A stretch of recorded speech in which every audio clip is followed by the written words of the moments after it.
Welcome to God is Open. I am your host, Christopher Fisher. Today on God is Open, we are going to be reviewing the experts. Okay, so I've spent the last, month, 2 weeks, 3 weeks. I've lost track of time. I've gone insane.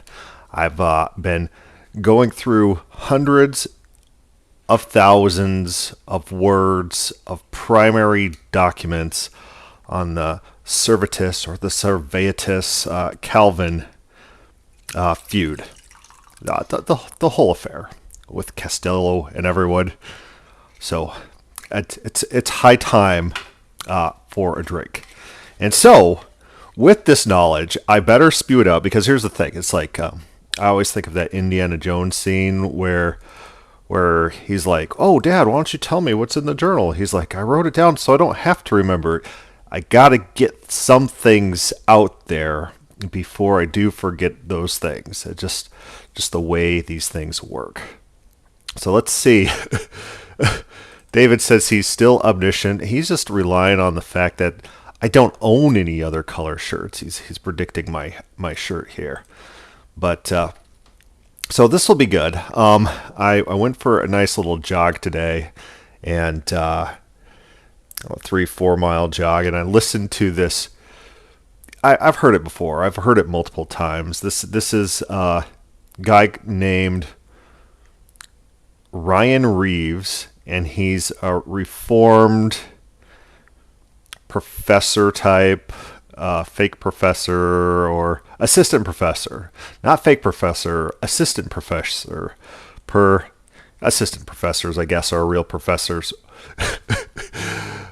We don't know about that. But we're going to listen to him, and he purports to give us the middle ground take on the Calvin Servetus. Yeah, a Calvinist is going to give us the middle ground take on the Calvin Servetus trial stuff. But before we get into that, let's take a look at what I got here. That documents that I have that are primary sources. So number one primary source that we have for anything trial related is going to be found in, let's pull over some PDF documents as well. It's going to be this Jonas Calvini Opera K Supersunt Omnia, like the full Calvin, all his writings, basically. It's all going to be in Latin. There's going to be some French subtitles, and let's try to scroll down. And most of the trial documents, all the trial documents, are going to be found in Volume 8. Now, these are the documents that, after the trial was done, Calvin started circulating immediately in his defense. And so he writes a little book, he puts together all the trial documents, he starts circulating that immediately. At the exact same time, there's a document published by Castillo, which is criticizing John Calvin and claiming how terrible and what an evil murderer John Calvin is. And so there's two competing books published almost immediately after this trial. John Calvin and the Calvinist Perspectives is found here in Volume 8. Volume 14 is a list of letters, and those letters span the time frame. The end of Volume 14 starts in 1553, and I think it goes to the start of 1554. So it's going to be the end part of Volume 14, and it's going to extend into Volume 15. Now, I have read almost every single letter from the Servetus event in Volume 14 through Volume 15. Let's pull that up. How many words are that in the things I decided to keep for the letter volume? This is the second volume. So the first volume's published. It's out on Amazon. You could get it. You could get all the trial documents. I'm working on making sure I got all the letters I possibly can, and that's 100,000 words just right there. And that's just the stuff I decided to keep from all the translated letters. The Calvinist source book, that's not right. That's not right. Is this the old one? Is this the new one? Yeah, maybe it is. No, I don't think so. That doesn't seem like the right word count. But it's going to be out there. It's going to be a long amount of work. But so that's my expertise. I don't have a doctorate at the end of my name, like this assistant professor guy. But my claim to expertise is I've read literally hundreds of thousands of words of primary text within the last few weeks. Wait, Chris is going to read Calvin in Latin. No, okay.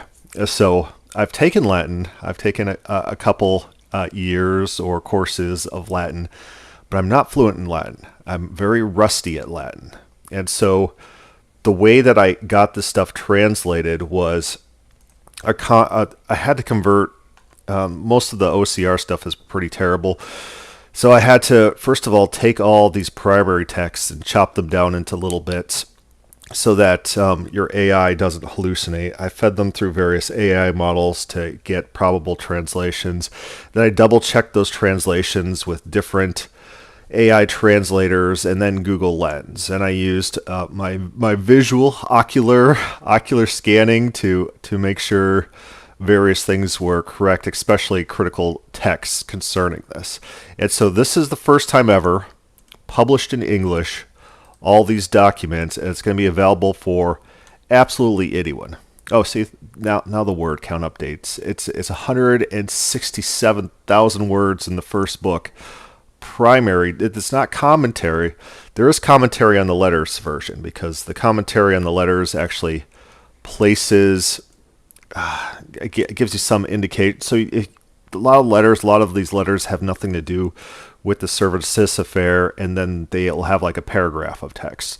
And so what the commentary does is it kind of points you to the highlights of the letter and explains those letters in context. So that's the extent of the commentary text in the letters, but there's no commentary text in the trial documents. It's just 170,000 words of primary stuff. A lot of it is tedious. A lot of it is Servetus likes to ramble.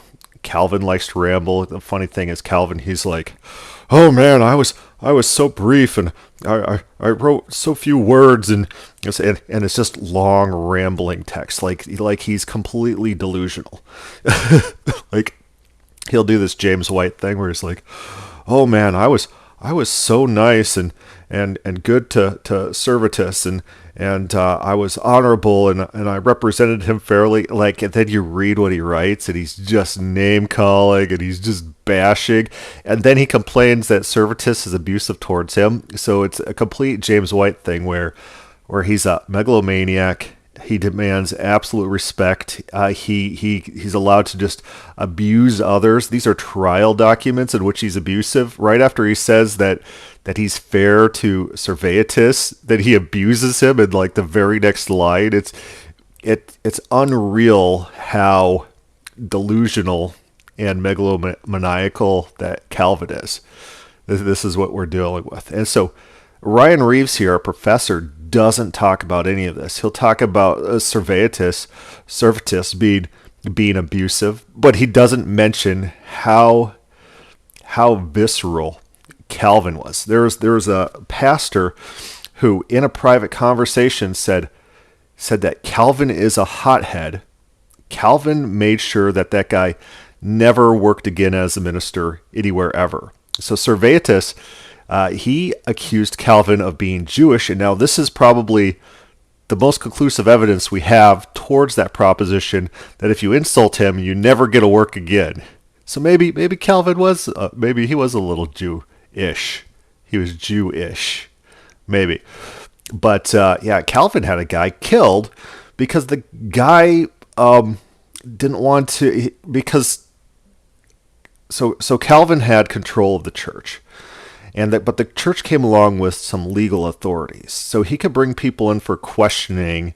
And if you lied to Calvin, that was a crime against the state. And then he could try you on that. So he pulls a guy in for questioning the guy on dancing because Calvin was running around Geneva being the moral police. No dancing. And so he pulls a guy in for questioning. The guy lies and says he didn't see other people dancing. He's pulled in for a criminal trial because he's lied to Calvin. The guy is jailed and has to apologize and things like that. And then there's an anonymous note that is found in one of the churches wanting retribution against Calvin for something. They linked it to him, even though the handwriting didn't match, and they eventually execute this guy.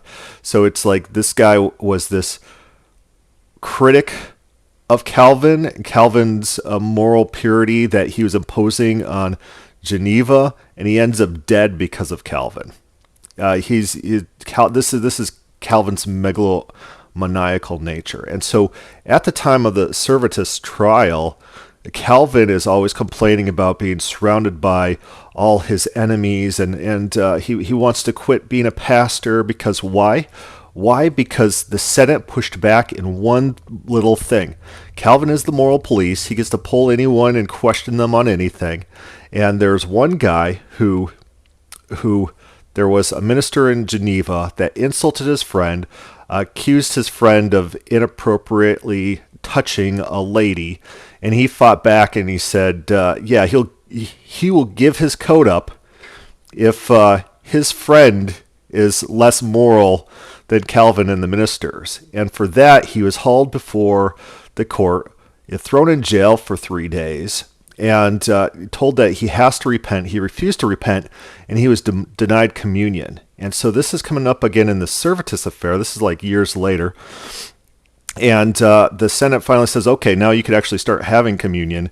And because the Senate was going to override John Calvin on this one little issue, John Calvin throws his hands up.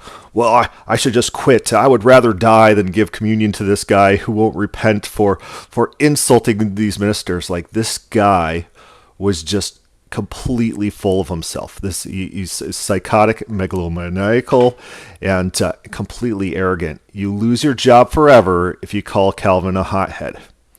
That's what we're dealing with. And so when the Calvinists are like, oh, his power was tenuous in Geneva. He's struggling for the power. Yeah, the power he's struggling for is to be unopposed on doing absolutely anything without check. That's the power. That's the power that he's struggling to get. Dictatorial control. So, yeah. So let's pull up this guy, and we'll start listening to his presentation of events.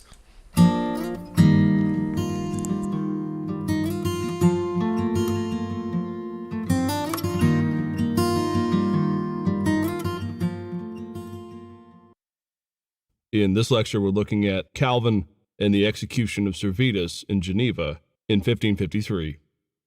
And the importance of this lecture is not only in terms of understanding Calvin and addressing one of the major controversies of his life, but also coming to terms with where this execution fits in the development of European views. Yeah, so Brian Cross puts on the chat. Let's see if we can pull that up. Calvin was just a citizen with the mocking text. Yeah, that's one of these Calvinist, really awful like comebacks. Like, oh, he wasn't a citizen. Yeah, he had dictatorial control and was the moral police and trying to throw people in jail for dancing. He's just a citizen whose work's been declared the gospel. And I do actually have a letter where a guy's writing to Castillo. He's like, I'm getting persecuted because I disagreed that Calvin's writings are the gospel. And there's other letters of people who had to flee Geneva because they oppose predestination. These are theological refugees away from Geneva because Calvin has dictatorial control. He might not have absolute control. There might be a few little checks on his reign, but that's what the fight is for, absolute control. And he wins this absolute control. He's able to shut down printing of people that are critical of him in other territories. Castillo's second book is not published till after Castillo is dead, and that's because Calvin is able to use his power and control to reach out and shut down publishing in states that he's not affiliated with. On execution for heresy, as well as the legacy, both in terms of Protestantism and in terms of those who flowed out of a more radical spirit within the Reformation that gave rise later to a number of groups and churches and break-off groups who identify even to this day as followers or heirs to the teachings of Servetus. And we can begin by just commenting on the fact that whenever this issue, this execution of Servetus, is brought up, a bit too often there are two responses. On the one hand, there is utter revulsion. There is blame cast on Calvin or on Protestantism in general, but Calvin always seems to be the tyrant, the man who executed someone for differing with him on his theology. And this revulsion against Calvin is sometimes, depending on the group, depending on the person, carried down even to those who today appreciate Calvin's theology or who align themselves with denominations that might generally be considered Reformed or Calvinistic. Okay, Calvin was a smart guy. Servetus was a smart guy. They're both retards. But they both can read and understand material, put things together, create complicated systems. They're both idiots. So, for example, many in the Unitarian Church look to men like Servetus as the forerunners to their perspectives on the faith today. It doesn't take much, really only a Google search, to find a number of modern takes on Calvin and Servetus, written by those, say, from the Unitarian Church or from another perspective, that really toes this same line. Sometimes the abuse and the outrage, in particular against Calvin, is so great that there really is no reasoning with someone from this perspective. No amount of evidence, no amount of context, no amount of historical research is going to convince them that Calvin in particular, or Protestantism in general, was all too medieval or all too Catholic in the sense of the Inquisition when it comes to the execution of Servetus. Okay, he's describing one side of the coin right now. So he's not saying his own views right now. He's trying to build, this side is diametrically opposed to this side, and here's the views on this side, and here's the views on the other. And so I can't criticize him just yet. Well, if that's one far end of the spectrum, on the opposite end of the spectrum are those who merely shrug their shoulders and for a variety of reasons simply say, well, this is just that time. Calvin really didn't do anything wrong. This is just the way of the world in the 16th century, purely. Some will cite the fact that Calvin was on the outs at this time with the Genevan magistrates, that while they consulted his opinion, they actually didn't allow him to do much in terms of the trial, and actually, in many ways, they kept him out of the situation entirely because they didn't want Calvin determining the outcome of the trial.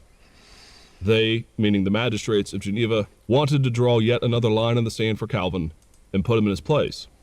So again, on the other end of the spectrum, you have either those who say that this is not as big of a deal as some make it out to be, or, particularly those who are appreciative of Calvin or who are Calvinists, there is a ready defense, not always based on the evidence or on historical research, that what Calvin did here was perfectly normal. Now, the problem with either of these extremes is they're relatively based on conspiracy theories. On the one hand, you have this belief in the modern world by some that there is this ongoing genealogy from Servetus to them, and since Servetus functions more like a hero for them, a forefather, a forerunner, evidence in either direction is always interpreted in the light of the innocence of Servetus, and on the bloodthirstiness, and the totalitarianism, and the lack of a willingness to deal with those who differ from them in Geneva. On the other hand, on the other side, those who like Calvin or those who don't like this genealogy tend to push a bit too hard in the opposite direction.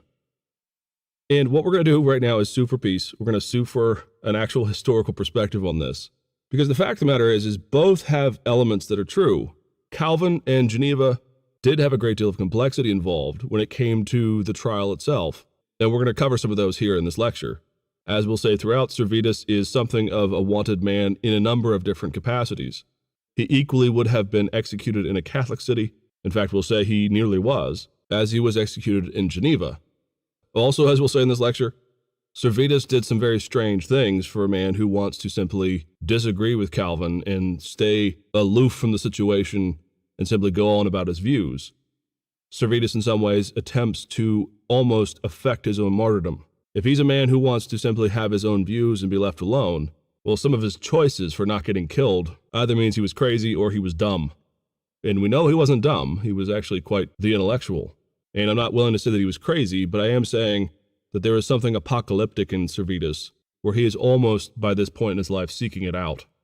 For the other side, though, simply shrugging shoulders and simply saying that this Okay, so what he's doing here is he's doing this ridiculous thing. I only see hacks do it. Like I've gone to college. I've dealt with lots of professors and a lot of people, and they'll do this dumb thing where it's like, you got one side over here and they believe this, and then one side over here and they believe this. Well, the truth is somewhere in the middle. That's where the truth is. It's like I've never seen anyone do that except for like absolute complete hacks that don't know anything. I think it's Ayn Rand who lampoons this at some point in her writings, where she's like, "Yeah, okay, you're going to take the compromise position between extreme health and death, or something like a sickly middle is what you're going for here." It's one of these things where he's trying to use rhetorical devices to paint himself as a moderate, and so you know that he's not biased, but he absolutely is biased. He's just referencing Servetus and Servetus's apocalypticism, and he's going to falsely ascribe that apocalypticism as motivations as to why Servetus was in Geneva. In the trial documents, he states that he didn't come to Geneva. He wasn't talking to anyone in Geneva. He wasn't causing a ruckus. He was in transit to go to Spain, or France or Spain. It's somewhere in the end part where he's being examined, and there's no records of him making a fuss or doing anything there, trying to martyr himself as Ryan Reeves is going to claim. He does have a ludicrous document. Servetus does. Let's try to pull that up. This is the volume 2. So in the volume 1, this is reproduced. It's after his 30 letters to Calvin, which admittedly are very abusive. He's very abusive to court. He's writing all these letters to Calvin, just hurled with abuses and insults. And Calvin's writing back to him with abuses and insults. He's got 60 signs of the kingdom of the Antichrist and its revelation now present. And that reminds me of like there's some sort of tract or something like in 1999, like 99 reasons or 89 reasons, or it was like 1989, 89 reasons the apocalypse or the revelation or the second coming is going to happen in 1989. Something like that. That's what's going on with Servetus. And so he's not unique, and it doesn't seem to inform his motivations because he doesn't want to die. He screams out in pain when he finds out he's going to die. He just does not want to die. This is not some sort of martyr complex, and everyone reports it. There's critics of Servetus who report his bad taking of the news of these death sentences. He did not think they were going to kill him because he didn't think he did anything worthy of death, even if the things he did were true. One of his petitions from prison is pointing this out. He's like, I've not done anything. What have I done deserving death? Nothing. Critics of Calvin, there's like a big poem or whatnot that just criticizes him and mocks and lampoons Calvin and Calvinists, calling them great and mighty men. Oh, you tough guys are just executing random people that are crossing through your territory for heresy. That's a very interesting read. We probably need to read that at some point. But anyways, Ryan Reeves is ascribing false motives that he doesn't get from anything that Servetus has written about his own motivations, nor what we see in the actual actions. He just has to assume because Servetus was in Geneva, he was looking to die as some sort of apology for him dying. It's like, this is not an issue, that this was just the way the day worked, is also lacking in historical merit. The fact is that the execution of Servetus in Geneva was an international celebrity-making moment for Geneva. Yeah, that's the title. Now, Judge Rightly says 88 reasons why the rapture will happen in 1988, and then it didn't happen. So then they did like 89 reasons the rapture will happen in 1986.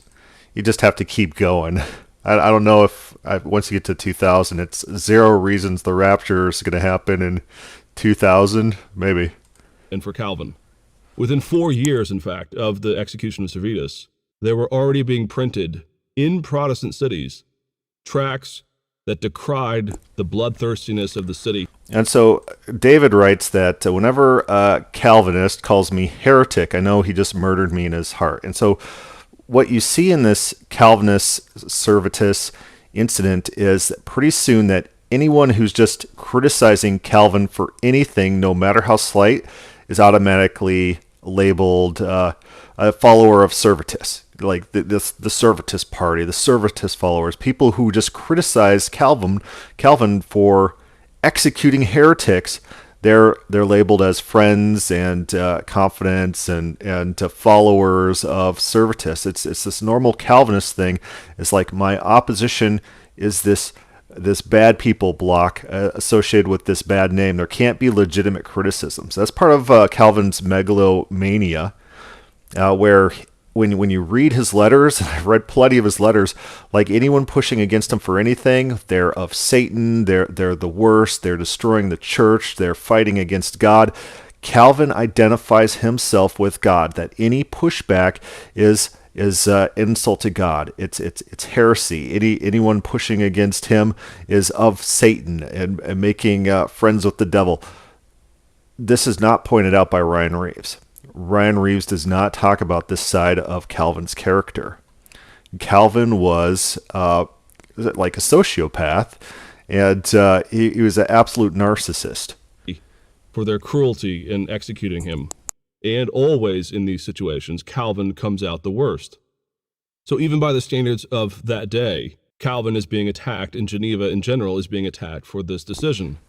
So it's not simple. So that's true, that Calvin took a huge beating for this execution in the sphere of public influence. And so Castillo's work seems to have been more influential, but Calvin had more power to begin with and was able to kind of shut down people and bully people. And people talk about getting bullied.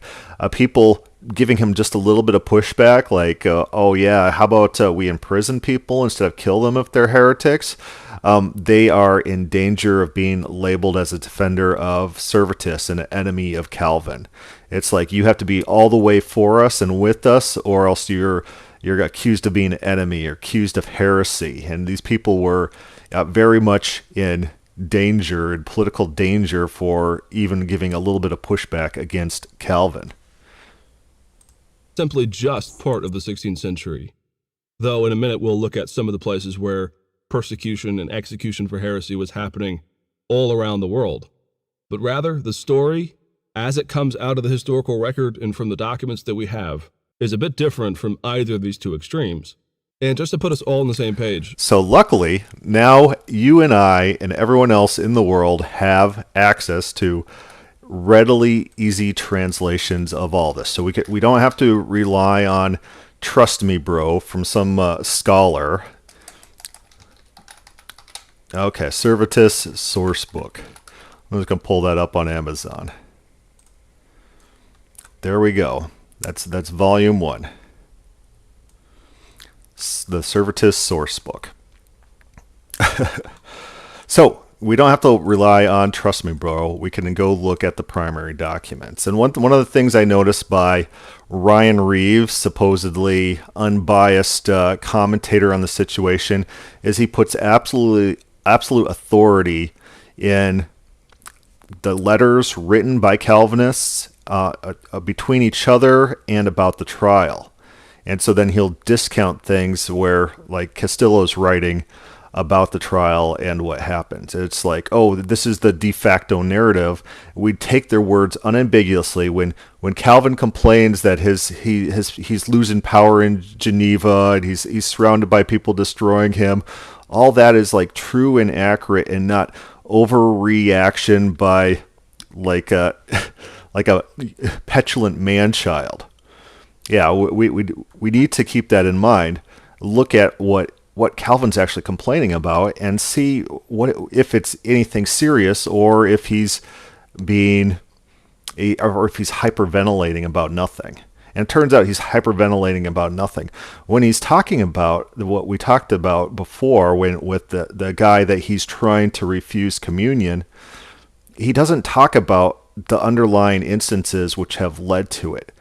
Because when he's trying to convince other churches of the justness of what he did, he doesn't want them evaluating the case merits and demerits. What he focuses on is, oh, my authority as the church was undermined, and that in itself is wrong. No matter the underlying reasons why the civil magistrates in Geneva eventually allowed him to retake communion. Never mind that they looked at the case and said, oh, maybe that's not so serious, even though this guy was jailed for insulting your ministers already. Because the guy won't apologize, you're going to excommunicate him, and you want no check on your authority, and then you're going to quit. You're going to quit if people don't give in to you.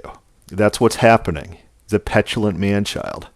I'm going to say right now, the missing link in this story from most people historically is that they don't know what's happening in Europe, by and large, in places like Germany and England and other areas. Because yeah, there's a lot going on. So in one sentence, Calvin will be like, well, we need to kill Servetus and set him on fire and things like that. Not none of those words. Or defend the execution of Servetus. And then the very next paragraph will be him like, oh man, those Catholics are killing people. Bloody Mary of England is persecuting all those Protestants. And so it's there's really real irony within these letters where it's literally the next paragraph. He'll talk about how we should execute heretics, then complains that all these people are getting executed by Catholics, basically.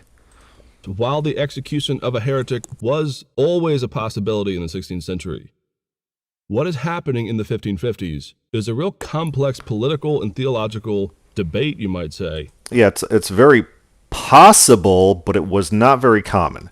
And the fact that it's not very common turned this one instance into like a international scandal. And so this is just not commonplace. And the fact that Protestants see that these Catholics are persecuting heretics and killing them, and then the Protestant Reformation happens, and then they see the Protestants going around and doing the same thing, it doesn't look good. And when the Calvinists are talking about the execution of Servetus later, a lot of their concerns are the public perception. It's like people see us doing, the Catholics see us doing these things, and they use this against us. They say, hey, you guys are doing the same thing, you know? And so it hurts the Protestant movement because they're doing the same things that they are critical of. And so the letters back and forth between Calvinists about framing the issue, like one of the individuals states that, hey, Calvin, when you published this defense of executing Servetus, it doesn't look good that it's published in your name because that reinforces the idea that you were the person who did it. It should have been, you should have been like using a pen name. You should have wrote it for, and then had the Senate of Geneva sign it and it published under their name because everyone thinks that you're the one who did this. And that just reinforces it when you put out this work with your name on it, as if Calvin would not take credit whenever he possibly could. Yeah, that would be pretty hard. So the funny thing is that in these trial documents, like there's a list of names. John Calvin assembled a large group of people to tear through Servetus's writings and accuse him of heresy. And while Servetus is in a cold jail without very much resources, and there's a big list of names, but it'll still use the first person. You know it's Calvin talking in the first person, even although all these names are there. Amongst Protestants and even some Catholics, as to whether or not heresy should always be persecuted or should always receive capital punishment. And so what happens is the execution of Servetus draws out two different people. It draws out, on the one hand, those who do not like Calvin, and there were a number based either on their personal animosity for the man, having either come to a squabble with him in Geneva or somewhere else, or among some humanists, they did not like his theology, just as they didn't like the theology of Luther. But what happens, rather, is the execution of Servetus comes at a time when persecution and wars and calamities were really on the rise. In fact, from the 1550s on, you have an increased militarization of both Catholics and Protestants, and a pretty steep increase over at least a span of a couple of decades of the fighting and the persecution and the tight-fisted grip across Europe of certain cities and segments for either the Protestant faith or for the Catholic faith. And what begins to happen is some are pushing back on this, and so the execution of Servetus becomes really the acid test, a breaking point for some people as to what change they wanted in Europe when it came to the treatment of those who were deemed to be heretics. Okay, so let's tell the story, and then let's give some context. By 1553, Calvin and Servetus had known each other for well over 20 years. This is one of the little wrinkles of the historical record that's often overlooked. They were both in Paris together, when Calvin was a young humanist, when he was just coming into his own, and not long, in fact, just on the eve of his fleeing from Paris and from France for the Swiss regions. Servetus's circle, those who were attracted to some of his teachings, were there No objection so far in this historical recounting. in the city of Paris. And Calvin tells us and reminds Servetus in a letter that the two of them had actually nearly met to discuss and debate some of these issues all the way back in 1534. Now, 1534, you'll remember in Calvin's biography, He says it's in some of Calvin's letters, but no, it's in Calvin recounting his interaction with Servetus after the trial. I think that's a post-trial memorance that he has, and that's in the volume 1 of the trial documents. And so that's where it is. And it's not in a letter, to my knowledge. is just about the time when he is potentially going to be sought out for heresy himself, and he's going to be pushed away. It's in this context that we have the Nicholas Kopp affair. Yeah, the context of that too is Calvin's like, I've been so generous to you. It's like, you've been so generous. I wouldn't want to see what a non-generous person is like. I think I made a list of insults. There's a list of insults that Calvin hurls at Servetus through the trial. I try to grab this. And so there's plenty on both sides, but Calvin's like, well, I've been pretty good to you. I haven't misrepresented you or done it. Oh, man. Oh, did I delete it? Oh, no. Maybe. Let me go take a look elsewhere. We'll keep moving in the meantime. And the affair of the placards, both of which ultimately send Calvin down into the Swiss Alps. Well, for whatever reason, we're not quite sure, Servetus had actually called for a meeting. Now again, Servetus at this point is already known as a radical. And we'll talk about his theology in just a second, but he's already at this point known as a real rabble-rouser when it comes to his theological position. Servetus is not simply just any old humanist there in the city of Paris. What seems to be happening, rather, is that Servetus had an eye for those who were on the fringes, those who were making the leap, perhaps, from humanism into the Protestant Reformation. And in this context, in the 1530s, it seems as if what Servetus wants is to potentially recruit Calvin, or at the very least, he wants to debate Calvin on a number of points. And this really is symptomatic of who Servetus was. He was a man. Okay, so this is accurate. So Servetus seems to have some sort of infatuation or something with Calvin, where he's like, oh, this is my guy and I could convert this guy. And then it's like, what are you doing? But Ryan Reeves here, he's going to paint it as, oh man, since Servetus was harassing Calvin, then Servetus kind of deserves what he got. But there is a famous Twitter tweet, I don't know, and it goes something like, I don't understand online bullying. Just turn off the computer. It's like there's no letter bullying. You have a trash can right there. You don't have to kill the person. You could just throw their letters away. You got a delete box for that. And so it's not a reason to kill someone. Man who liked to fight, hot-blooded, face-to-face, eyeball to eyeball. And he had called for this meeting in 1534, and Calvin had showed up, but Servetus didn't. So for a number of years after this, for all the way down until the execution of Servetus in 1553, Calvin and Servetus are actually aware of each other. They're not friends, they're not colleagues, they don't actually seek each other out per se in the early years, But Servetus, in particular, always has his eye on Calvin. In fact, the earliest theological treatise that Calvin ever wrote was called the Psychopannychia. And this was a text in which Calvin laid out that he was opposed to the teachings of soul sleep. And soul sleep teachings are a bit complex. There were some in the early years of the Reformation who believed that the soul upon death doesn't actually ascend to heaven. It does not go before the throne. It does not meet Christ, but rather it sleeps, you might say, until the resurrection. And this seems to have been some of the things that Servetus was pushing against, traditional doctrines and coming up with alternative views.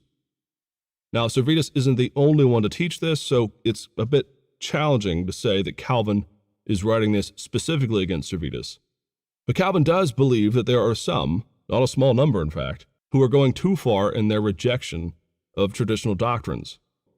We'll fast forward through Calvin's first stint in Geneva, to his exile to Strasbourg, to now him returning to Geneva. In 1546, suddenly Calvin and Servetus begin to exchange a number of letters. And what happens from 1546 on, in a very strange way, frankly, and this is the part of the historical record that we just can't quite get our arms around, Servetus, without any hyperbole, really becomes obsessed with Calvin. He's almost a stalker. He repeatedly pummels Calvin with letters. He expects Calvin to write him back on every point. He's also very, very hyperbolic, Servetus is. Yep. Granted, we could see that that's maybe true. We don't know who else he wrote letters to. Maybe. So Servetus was basically your modern Redditor. Debate me, bro. And so we don't know who all he's sending all these letters to and hitting up and doing things with. We just don't know. He could be obsessed with Calvin in particular, or he could just be just lashing out randomly, debate me, bro. And so, is Servetus insufferable? Possibly. Calvin more so. Do people deserve to be executed for being insufferable? Maybe. I could get behind that. Some of these Redditors, all for executing. Heretics, though? No. If they're not insufferable and they have their little private heresies and they're just like transitioning through the area and not saying anything, no, I don't think you should be executing those people. But does Calvin deserve to be executed just for being insufferable? I'd say yes.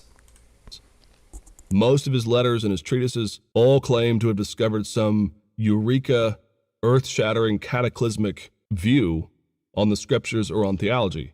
And frankly, some of Servetus's claims... All right, I generated a list of abusive insults that Calvin gave Servetus through the trial, in the trial documents. Excessively absurd delirium, worthless slander, drunk with opinions, enemies of infinite baptism, excessively wicked slander, stunning at your arrogance, despising the authority of Paul, your inventions, your co-heirs with the devil, more intent on fighting than learning. And so, ironically, Calvin's like, Servetus is so arrogant and he won't listen to anyone. It's like, it's complete, like, that's Calvin describing himself.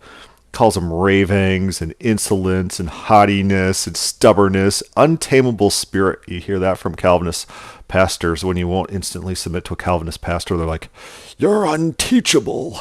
Like you should be worshiping my feet and anything I say should automatically be taken as gospel truth. Like literally, Calvin saw his own doctrine as gospel truth. He's reckless and he's dissolute. He's an obscene dog, falsifier, and treacherous and diabolical and wicked. And he calls him a beast in his letters. And so it's the really funny thing is that in the trial documents, he's like I was pretty nice to this guy. I now that he's dead, I'm free to say the things that I actually believe. The braggadocio that he has is just a bit too much. I mean, Ancient Alien sometimes has less hyperbole than Servetus does in some of his letters and his books. But what's interesting is that in 1546, Calvin doesn't really seek Servetus out. He responds to one of his tracts, but by and large, Calvin is aware of Servetus. Make sure I'm not on mute. Here's some of his stuff. He says, but now, since the remains of a dead man breathe out pestilent stench, whoever is indignant that a remedy should be applied to keep this evil from creeping farther will show himself wicked and cruel. What a perverse humanity this is. Where else did he say? Oh, man. And so he has excuses why he didn't like fight sooner and stuff like that. Oh, man. All right, I'll find some more references. It's just funny. He doesn't like his teachings, but he leaves him relatively alone. And it was in the 1540s.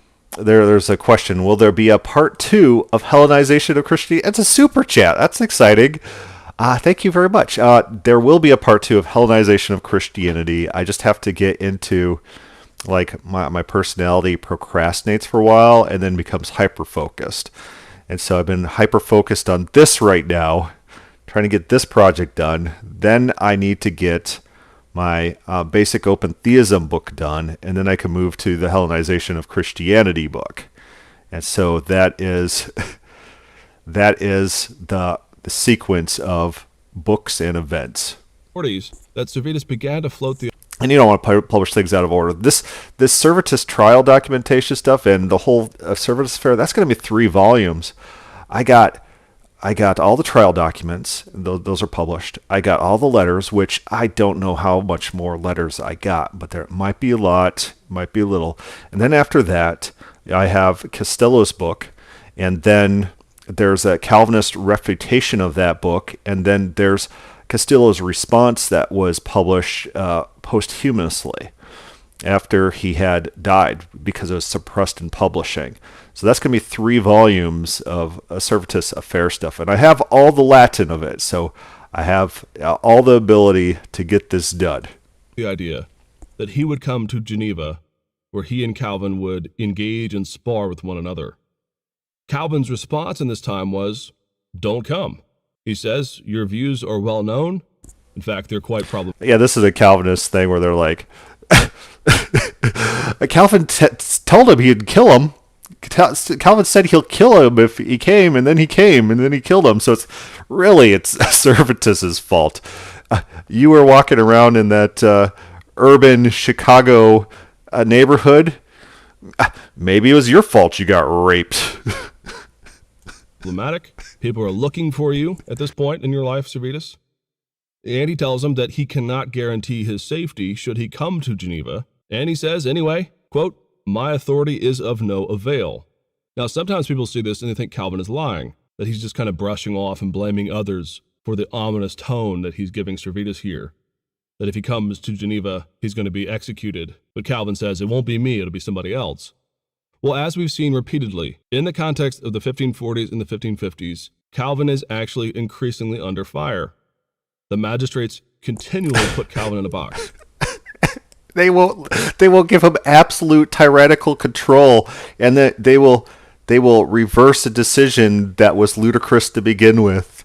All the while, Calvin is persecuting people, throwing them in jail for insulting him, having them whipped, ultimately executed.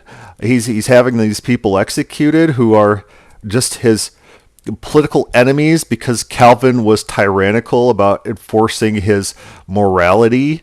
He's making people lose their jobs just for calling him hot-headed, making sure they never work again.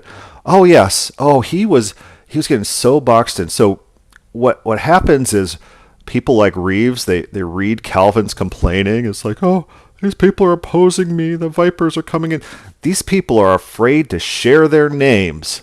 When you oppose Calvin, you want to remain anonymous and not put yourself out there, because when you put yourself out there, there's all sorts of political ramifications that follow you indefinitely, and sometimes people go on the run. And so no, Calvin crying like a petulant child that he doesn't have tyrannical control over every facet of life is not evidence that he has this massive political opposition that is opposing him. They told him that he has to readmit someone to communion who had insulted one of the ministers at some point in time, and he has a nervous breakdown. They continually draw the line in the sand, and they always, always, always want Calvin to be one of their henchmen, one of the people that they've hired, and not the top dog, you might say, in the city in terms of its decision making. Do they? Where's your evidence? What are you quoting? What is your primary source for that? I got all these letters. What's happening? I've read these letters. Where is this coming from? Yeah, so Calvin had them basically in his pocket. And so there's a secret meeting between a Calvin supporter and the people during the trial, and they're like, yeah, it's basically in the bag. We're convicting this guy. It's not this power struggle. Maybe it's going to happen. Maybe it's not. Maybe the Calvin opposition party is going to, like, that's not what's happening here.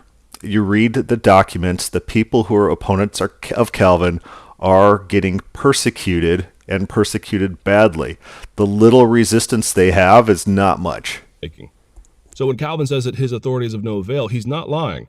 We have numerous other letters on other matters from this same period to all of his friends in the Swiss regions, where he's describing how much opposition he has in general amongst the magistrates. So Calvin tells, is it Farrell, in one of his letters, he says, if my authority is worth anything, Calvinists will, or Servetus will not leave here alive. And then what happens? Then Servetus comes and gets executed and does not leave alive. Let's read the quote. All right, I gotta keep rolling. It's a lot of these letters, a lot of the context doesn't have anything to do with it. You have to just kind of figure out where it talks about Servetus in the letter. I was going to try to keep the larger context of all the letters in, so people could kind of see how this fits into a larger view of what's going on and what the focus of these letters are. Servetus recently wrote me and attached to his letter a large volume of his ravings. I believe that it's all nonsense. Servetus is writing all nonsense. We've covered Servetus's teachings before, full of boastful swagger, saying, so one of the things that I think is really funny is Calvinists are always like, you're misrepresenting me. You don't understand things. Servetus did the same thing. So they're in trial, and they try to do this gotcha, that Jesus Christ is the Son of God, things like that. And he'll affirm these things. And they'll say, but you wrote this book against the Trinity. They're just like, yeah. It's like he doesn't think they're contradictory. He's not using you could use that same language and still affirm his theology, and the Calvinists were outraged about this. They're like, he's contradicting himself because he says he believes these things, and then he wrote this book that he's not disclaiming. It's like, okay, maybe you just don't understand what he's saying, and he's correct every time he says, you don't get it. I'm trying to explain things to you, and you're not listening. That might be the case. So Servetus recently wrote to me and attached to his letter a large volume of his ravings full of boastful swagger, saying I would see astonishing and hitherto unheard of things. If it pleases me, he says, he'll come here. But I am unwilling to pledge my word to him, for if he comes, and if my authority amounts to anything, I will never permit him to depart alive. And so I think this is the quote where my authority is of no avail. Well, I don't know where that's coming from, but he says, if I have any sort of authority, Servetus is going to die, and then Servetus died. I think that's some indication of the authority that John Calvin does have.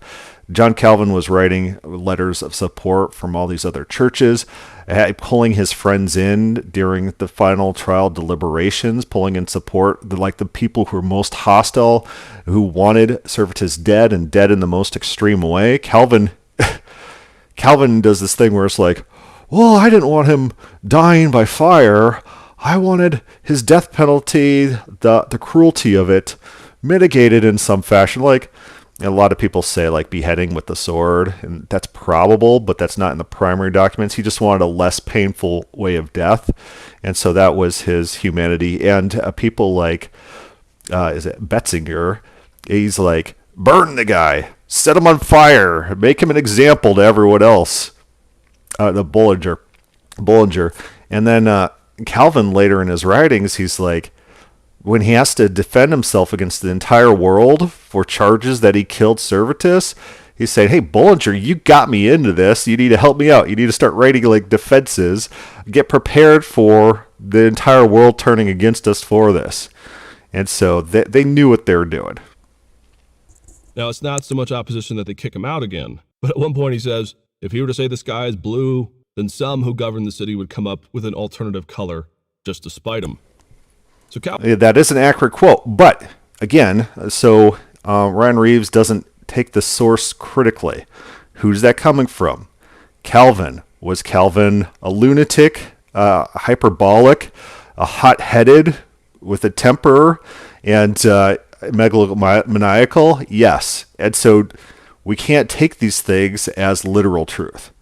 What happened was that the government of Geneva wanted broad popular support, and so they're sending these things to the other churches because they just didn't want just Calvin's word for everything. But everyone kind of knows what's going on. Calvin's not lying here. Calvin doesn't want Servetus to come to Geneva, but he does say, if you were to come, and if I were to even attempt to give you free passage to come and debate for a while, I can't even guarantee that they would obey, that they would take my word for it and allow you to leave. Now, right then and there, it should be pointed out that Calvin from the 1540s is telling Servetus, don't come to Geneva. Stay away. Again, one of the big mysteries. Why in the world does Servetus come? We really don't know. And by and large, the situation goes a bit cold. Calvin essentially writes Servetus off as a man who won't budge an inch on any of his views. Well, what were his views? Well, unfortunately, too much is made of Servetus being something of a proto-Enlightenment rationalist. It's sometimes alleged, and this really does come about later when men like Voltaire and others in the Enlightenment actually cite Servetus as one of their predecessors.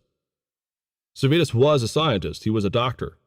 It is to Servetus, for example, that the credit goes for discovering that the circulatory system was based on the pulmonary system itself. Now, it's sometimes said that Servetus discovered circulation itself. That's not the case. Or some have said that he discovered what the heart does. That's also overstated. Rather, what Servetus's claim was, historically, scientifically, was that the heart's primary function was to drive the circulation of the blood through the body. So right then and there, you have a man who is a scientist in a manner of speaking. He's a bit of a rationalist. But, unfortunately, this later Enlightenment view of Servetus is a bit off. Servetus's views are essentially that if anyone says it Catholic or Protestant, he really wants to take it down. There is some sort of radical commitment to the idea that all of these doctrines, just about any of them, frankly, that have arisen in church history are not based on Scripture. He challenges just about every doctrine. So yeah, I think the letter that is constantly being referenced here was the one that I did show you. So when he says, oh, we have this letter warning Servetus not to come to Geneva, and that Calvin, he doesn't have any authority, the source of that is what I just read you.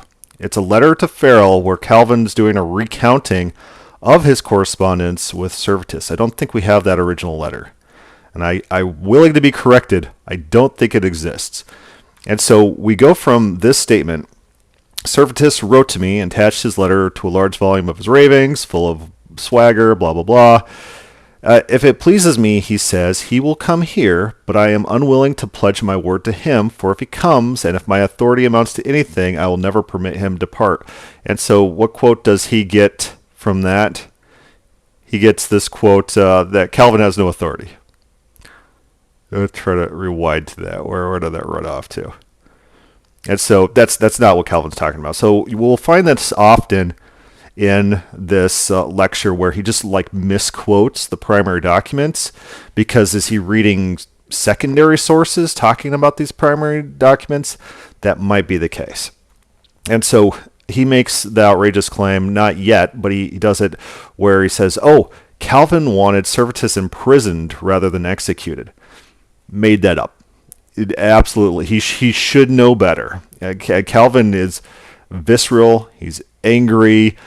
He's abusive. Calvin does not want an imprisonment going on. He wants death.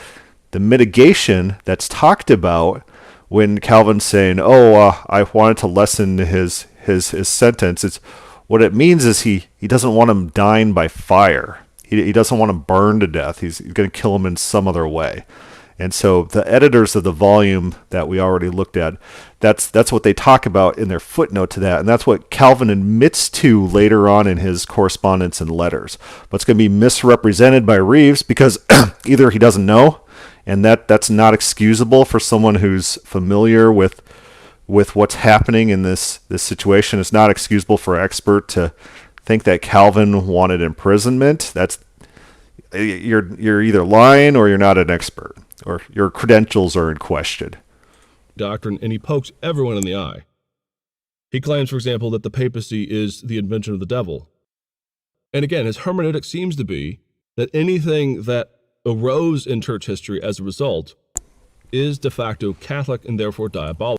Yeah, so Ryan Reeves apparently has other lectures on Calvin. I haven't read them, but that's Calvin's MO. Anything that opposes him, no matter how slight, is the doctrine of the devil, it's an attack on the church, it's an attack on God, this hyperbolic nonsense. And so the criticism of Servetus, I kind of unilaterally, without mention of Calvin's similar ravings, is a little bit biased.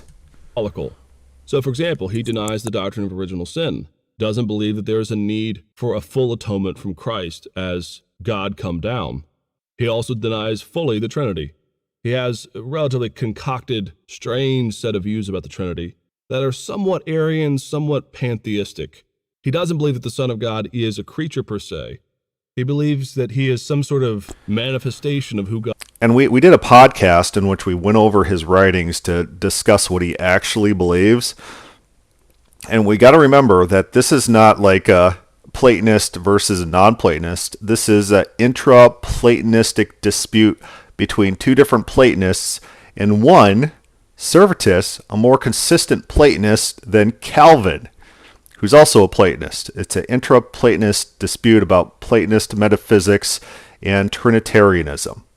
And so the Arian dispute was that as well. These are third century concerns about a first century religion, and so they're completely alien to the Bible because this Platonistic metaphysical outlook on the world just did not exist in the first century Judaism. God is in this world. Well, the bedrock view that Servetus has, though, is something like pantheism. In fact, it is relatively purely pantheistic.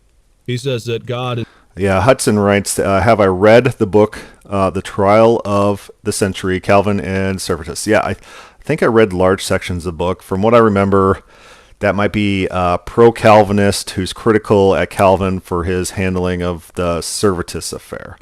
And so there's a few books. There's a book called Hunted Heretic, which includes the original anti-Calvin first-hand references to the death of Servetus. Farrell writes, Farrell, which is a Calvin's friend, who came down during the trial verdict to help argue during the trial verdict, because Calvin was an active participant in all these things, getting a big group of people to come attack Servetus.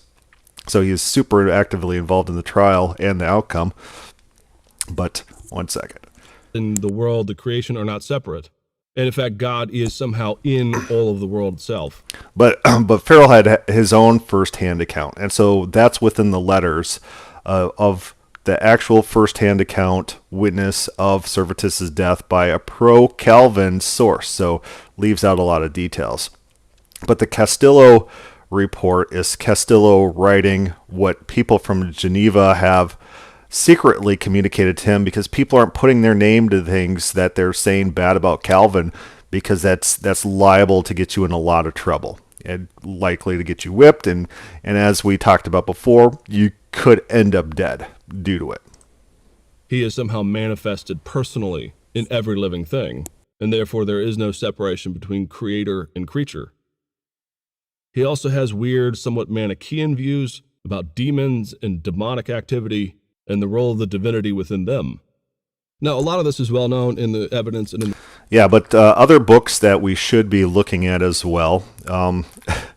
Did Calvin Murder Servetus? It's a very famous book. I don't know where you could get it these days. It's not on Amazon anymore, but it's actually a pretty thorough discussion of the trial using historical sources that he talks about what actual crime is. He makes the very good distinction between executing someone for blasphemy and executing someone for heresy. Some of Calvinist's friends wanted to frame the execution, of course, in terms of blasphemy rather than heresy, because you shouldn't be executing people for heresy. Having private thoughts in your own head should not be an executable offense. And he talks about how, like, these mothers and children are just being taken out and persecuted for privately holding and not teaching views talked about as heresy. It's not a good look. And so Servetus, to the extent that he committed blasphemy in the territory of Geneva, was during the trial, in which he was notably bombastic. And Calvin kind of admits in one of his letters that he was in turn retributively bombastic back. But within the trial documents, he says, I was kind and I was nice to this guy, and now I can let loose after he's dead. So he's kind of contradicts himself. The secondary sources. The one that's always overlooked, though, is that Servetus was apocalyptic. Servetus believed that the end of the world was going to happen by the end of the 16th century. He believed that the archangel Gabriel was going to come, and that a number of features were going to happen, and that the world was going to come to an end. That factor, that last piece, is frankly the one that's always missing. Because Servetus is apocalyptic. He's millenarian. He believes that humanity and all the things that Europe is going through means that he and others are not long for this world. And he never quite says, but it is almost certainly the case that because that apocalypticism was driving him. Here it is. I got it. I got this. This is an introduction to his defense of killing Servetus. Like, he wrote a book about it. So one of my latest memes is comparing him to O.J. Simpson, where it's like, oh, I didn't kill him, and then he writes a book about killing him. He says that he reminded him, if anyone objects either that it is cowardly war which is waged against the dead man, that's not obscure, blah, blah, blah. Though I spared him while he was alive and speaking, or that is cruel for me to pursue the share of the dead man, is there ready and easily defense both charges. So he spared him while he was alive and speaking. And he says, I did not cease to spend my effort privately. He says, where did it read off to? I had it right here. Likely, however, after frankly stating beforehand, so he's in Calvinist, or he's in Servetus's face, and he says he had never pursued private injuries. He never admonished him with as much he admonished him with as much gentleness as he could. We read the list of insults. Calvin is hallucinating. Like, he doesn't know what he's talking about. He's just lying, or he's just like completely oblivious to his bad nature. We see this in modern Calvinists. James White saying, "Oh, I was the perfect gentleman in that debate," and it's like he's just bombastic and he's rude and he's ungenerous, and it's like he's a bad faith character, and then he's portraying himself as some sort of like benevolent victim or something like that. This is what Calvin does. And so this is what we're dealing with. And so Calvin's character is on trial with the Servetus trial. That by 1553, Servetus essentially believes that martyrdom is his only option. Frankly, it's one of the only ways to describe what he does. Again, the obsession... See, this is just him making things up. He made that up. And why did he claim it? What's his evidence? His evidence is that Servetus appeared in a place where 10 years prior, Calvin said that he won't protect him if he shows up at. Servetus shows up, he's arrested, and starts protesting, and then he's learning that he's possibly going to be executed, and he is astounded. He's like, how can I be executed for this stuff? It doesn't make any sense that they're going to execute me for this.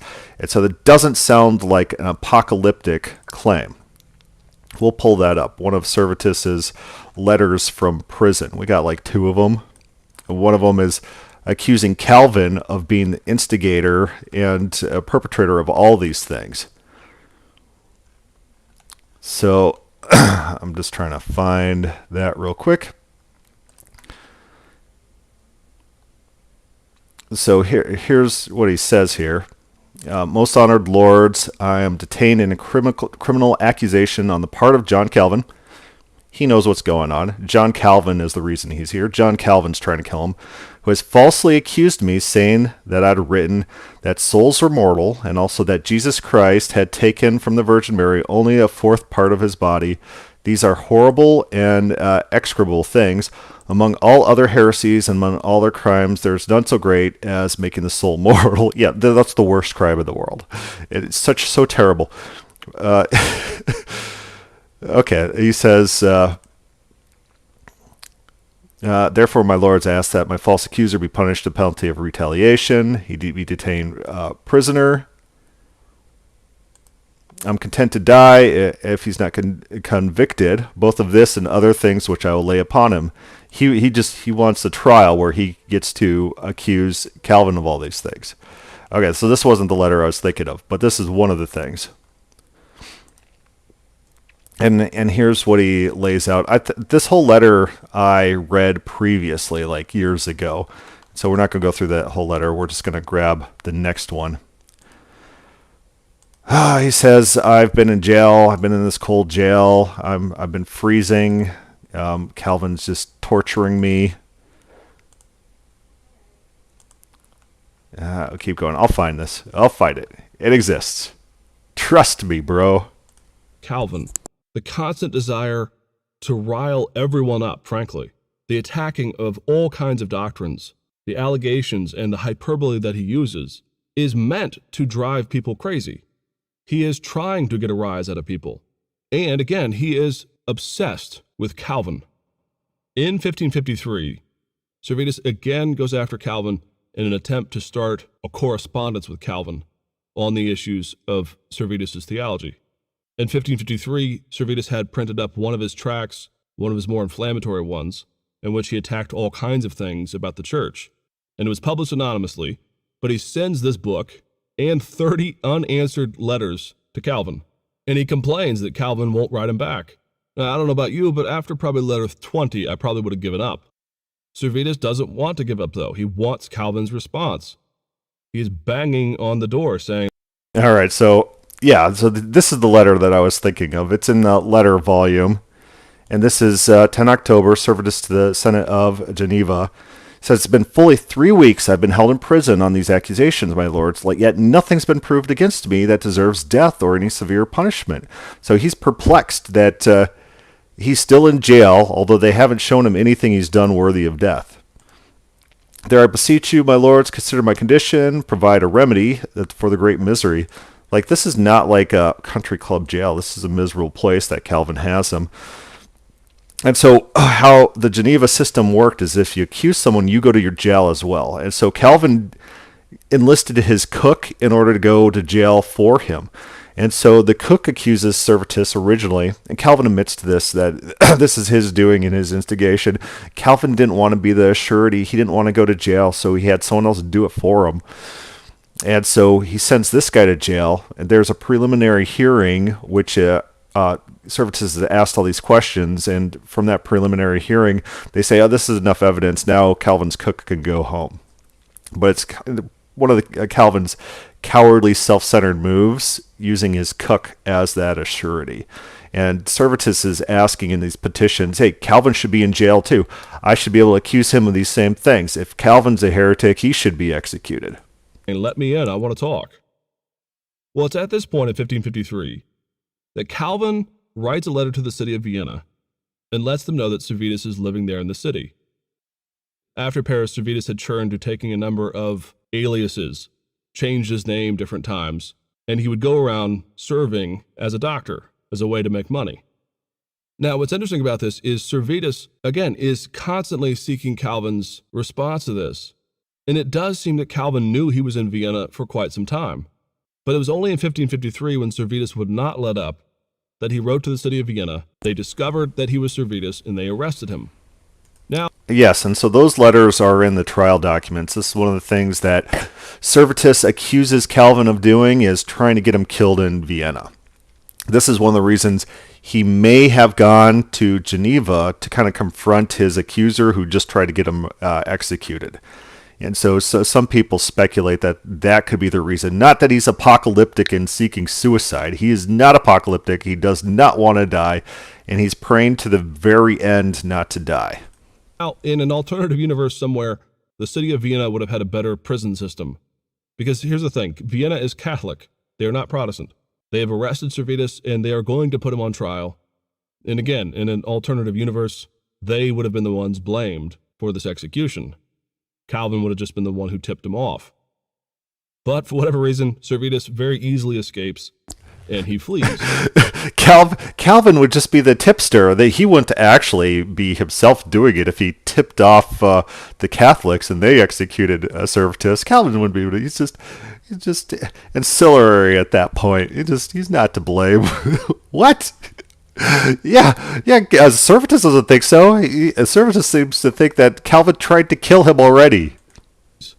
Now, what happens next is almost incomprehensible, unless you take into account Servetus' apocalyptic vision of what's going to happen either to himself or by the end of the 16th century. Where is this coming from? Is he making this up himself, or does he have a secondary source who has fed him this weird line of reasoning? I think what these Calvinist people do is they're like looking for like any little excuse, and so like in the list of reasons giving context to the execution of Servetus, you'll see things like, well, there's this politically tenuous situation, and they needed to execute Servetus because they were afraid of like riots, and they needed to like get their consolidate power, and like none of that's in the letters. None of that's in their reasoning.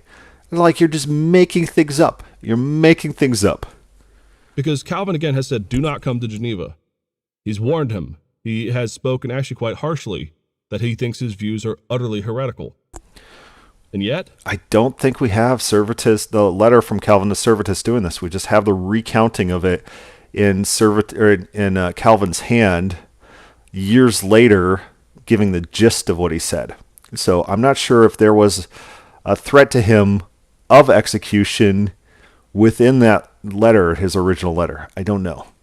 In the summer of 1553, as Calvin was preaching, suddenly it was noticed that there on the front row was Servetus himself, and he was arrested. Well, once he was arrested, then Pandora's box was... So John Calvin and him had never met prior. They rolled in some of the same circles, and it was people who had various people who had interacted with Servetus earlier in his life. Those are the ones who seem to have recognized him. And then they went to Calvin and pointed out who that was. Calvin ran and grabbed the cook and said, "Hey, cook, you go be the surety. You do the accusation. I'll write the whole accusation up. I'll run the trial. I will spearhead the interaction. I'll spearhead the documents back and forth. I'll do everything. You just go be the surety. You'll be in prison for me. I'll write up the accusations." Essentially opened. All kinds of problems began to arise. The contextual issues that we've already mentioned, that Calvin is not one to be sort of trusted to make all the decisions for Geneva on his own, reared their head here. Calvin was invited and instructed repeatedly to provide documentation theologically as to where Servetus was wrong. Okay, so this is a Calvinist talking point, and so the thing is that we have these claims by the Calvinists, and then we have John Calvin, who accurately, Servetus was allowed to make notes on the Calvinist claims. And he's like, "You people, are you lying, sons of whatever, you hypocrite liars? This is all Calvin. You didn't just appoint him." Okay, so I got to do that. I got to find that for us, because it's very interesting that this exists in the records. Okay, we are going to go to, there's the petition, blah, blah, blah. All these letters. Don't read the letters. Oh, man. Okay, Michael Servetus' response to the Articles of John Calvin. And so, no. No, there is Calvin's response, and then Servetus writes in the comments. He gets the last word. Servetus insists on getting the last word, and he's given the last word. And so this is a brief refutation of the errors and impieties of Michael Servetus, offered by the ministers of the Church of Geneva to the magnificent Senate as they have commanded. So this was a document. Servetus got a copy of the document, and then he wrote in notes everywhere. He's basically like, you guys are lying here. This is false here. What the heck are you talking about? And so how I decided to represent this, because there's like little footnotes in the main text, and then you have to go cross-reference it to what Servetus said in kind of like a footnote type section. I tried to insert Servetus's notes directly as brackets relatively in the place that they appear in the text. So in the title, where it says that they commanded Calvin to perform this role, it's like, you offered yourself as accuser, then you arranged to be ordered to do it, you hypocrite piece of garbage. The piece of garbage I added. But this is, Servetus pointed out, like, this is a fake narrative. This is a fake narrative. You're not just this passive participant. You are active. You're involved in this. You are the primary thrust of this. You're not just being, asked to help out. It's so great. I love it where he's putting in these things. He's like, they make a claim, and he's like, you're hallucinating. You people are wrong here. I never said that here. Think about this. You're a liar. You're a liar. He calls him a Cain-like murderer. He's like, Calvin, you're a Cain-like murderer. Oh, man. He's like, you lie. Maybe the most interesting part of these documents, but I think is Calvi red lighting. Basically, it's great that Calvin is. This is one of the things that Calvin can't stand, is people being disrespectful towards him. So this is not helping Servetus. This is not endearing him with Calvin, being called out publicly in this humiliating fashion. But Calvin tries to weaponize all this. So the reason that Calvin is maintaining all these records and putting these things out faithfully is because that's going to incense the other churches who he sends these documents to about all the criticism. These people can't be criticized for anything. Remember, the guy is basically excommunicated for saying that my friends are more morally upright than this bombastic preacher who's full of himself. One of Calvin's friends. He gets excommunicated and jailed for this type of stuff. So none of this is operating in Servetus's favor and endearing him to the tyrannical Calvinist faction. But it's great that this exists in the record.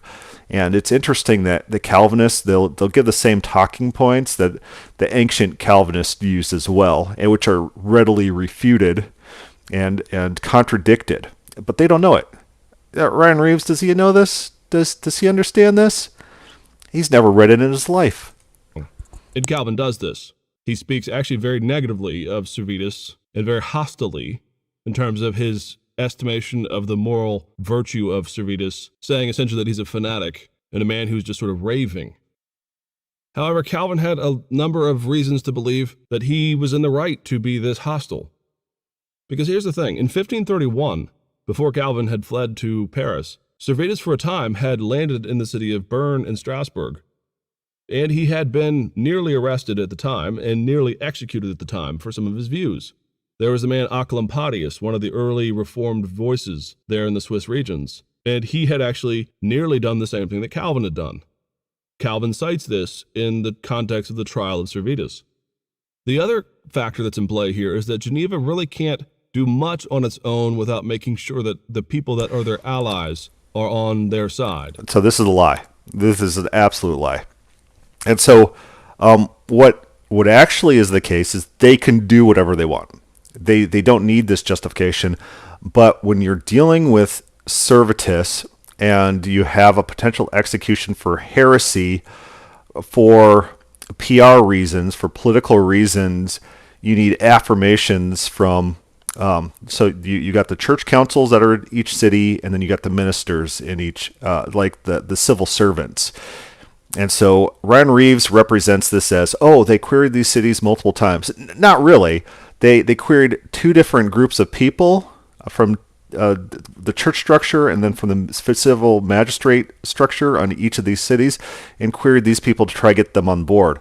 And these people privately, these people are like, yeah, burn the sucker. We hate this guy. Set him on fire. But their responses are more diplomatic because they understand the wider implications. They're not explicit on their desire to see a Servetus executed. They completely agree that the guy's a heretic, and most of their letters are in the fashion of, we'll just kind of support whatever your decision is, because they don't want to take it on themselves to execute a heretic, because then they are going to be seen as terrible, horrid individuals. And so one letter is very interesting. We've got to pull this up. And so what I did in this letter volume is I highlighted various letters that are a little bit more important than others, so that people could go pull up like primary documents easily. They'll be able to quick link to the most critical documents. So if they want a curated reading experience. Okay, Servetus pleads for... So there's people arguing before the execution, against execution. There's people calling for execution. Farrell is a garbage human being. Farrell and Bollinger are both garbage human beings. And they're like Calvinist lackeys. And so all their letters are filled with the most like fire, set this guy on fire, kill this guy, do what you can, rid the world of him. Don't take mercy on and kill him in a less humane way. And so, there is a letter in which states that privately, I think it's Byrne. It's a letter about Byrne. Byrne secretly desires execution. So Servetus's material is read in Byrne, and all the senators like become enraged and furious. They want to burn this guy. Byrne, the city of Byrne, wants to burn Servetus. It says, we read it article by article. When these had been heard, all were so indignant that I did not doubt that had he been in their custody, he would have been burnt. All these people secretly want him killed, but their letter to Geneva about the trial is just like, yeah, we agree he's a heretic. You guys kind of do what you want.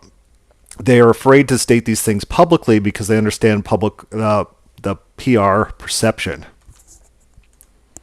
So what happens is first they write to the city of Vienna, and they ask for a consult as to why Vienna had arrested this man. And that's actually telling. They don't actually take Calvin's word for it that Servetus is a heretic. Yeah, so he's framing this as, oh, they're doing due diligence and they're coming to this measured consensus and doing things by the book. They're not. It's political actions for political reasons, PR reasons. Geneva could have done what they want. They could have acted unilaterally. They ultimately kind of have to act unilaterally because none of these churches... Ryan Reeves doesn't say this. In this video, he doesn't point out that these people don't recommend execution. They just don't. Even though some of them secretly believe it and want it, they don't recommend execution because that doesn't look very good. And so Calvin is complaining, like in the following years in the letters, it's like, it wasn't just me that did this. Like, you guys like need to take some responsibility for yourself and start like defending these actions. I can't be like the only person defending this stuff. And then he starts trying to frame things as every time people are blaming Calvin, he's like, and then there's some sort of government out there who's sheltering these people, blaming Calvin for the murder of Servetus. He writes them letters and he's like, when you shelter these guys, this is a condemnation on you too, because you guys agreed with us on this execution. So he's really criticizing you. It's like they don't really see it that way. they're kind of pushing this off, the execution off. They don't want to be associated with it. They never wrote a letter saying that the execution should be done, and then it's perfectly fine for them to have people who openly call Calvin a heretic and a murderer within their ranks, and they don't do anything about it.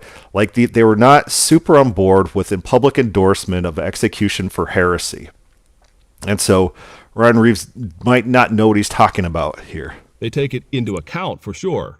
But it's not enough simply that Calvin and the College of Pastors there in the city of Geneva have declared him to be a heretic. They start asking around for all the political entities in their orbit to weigh in as well.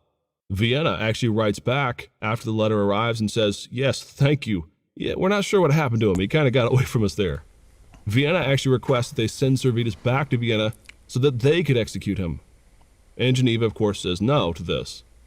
Yeah, that would be a political nightmare. As a Protestant government cooperating with a Catholic execution of a heretic, there's huge political ramifications if they were to do anything like that.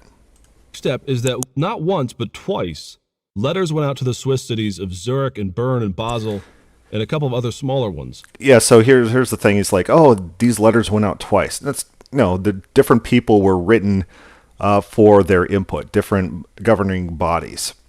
It's not like, oh, are you extra sure? Hey, we're checking again. Are you really sure about this?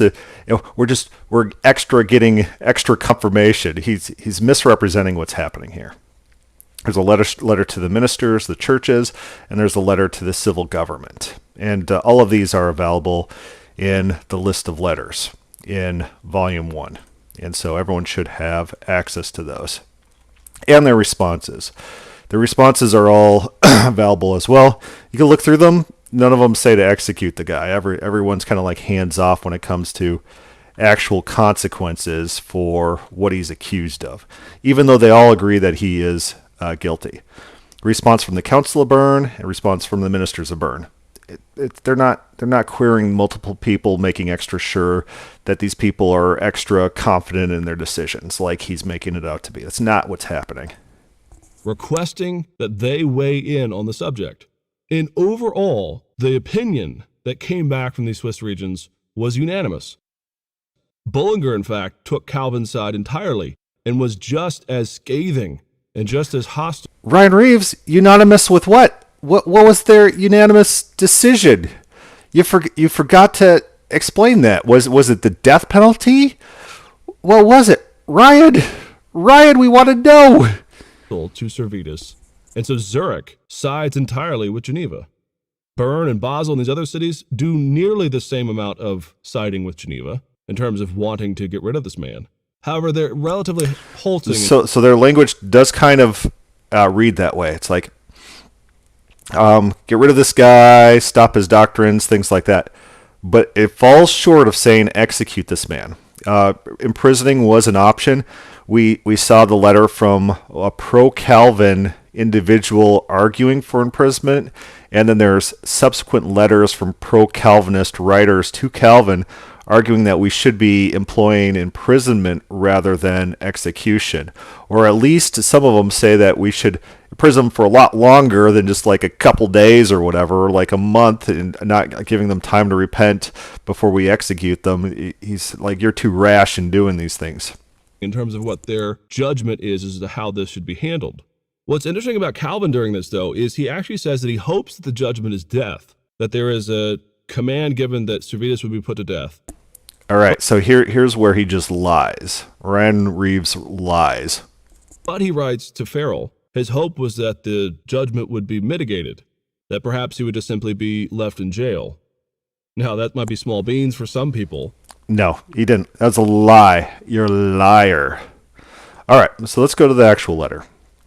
This is a letter between Calvin and Farrell. Farrell, okay, he describes his involvement in the arrest. It might be this one.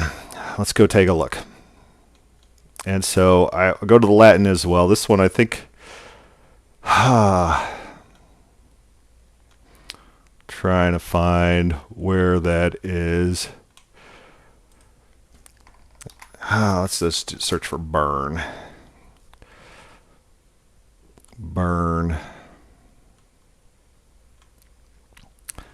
And the commenter. So the commenter in the volume that I showed you indicates that he's talking about mitigating the burning to some other form of death. And then Calvin later argues, and that's what he says that is actually what he's talking about. I gotta find it. We'll play him in the meantime. But here we see Calvin doing something that is very 16th century. You see, because in this day and age, the majority of folks believed that heresy was not simply a difference of opinion, but rather that it was a moral blight that always had the potential to corrupt an entire city and an entire populace. Radical views, in other words, were always believed to be the first crack in the armor that leads people to riots, to protests, and to uprisings that are violent, bloody, and crazy. This was, in other words, a time when all kinds of people are being executed for their faith if they're deemed to be radical or heretical. This is a time when Anabaptists are being dunked and drowned in lakes and rivers because of their views on baptism. 1553, by the way, is also the time when Mary Tudor comes to the throne, and she will be relatively hostile. Yeah, so he's talking about Mary Tudor, things like that. So let's look at his claim. He says Calvin advocated imprisonment. This is the sentence. This is coming from a letter, 20 August 1553. He says, "I hope at least the sentence will be capital." And so the way Ryan reads this, I don't know if it's him or someone he's getting this from. If he's a liar or if he's just repeating things that like he heard.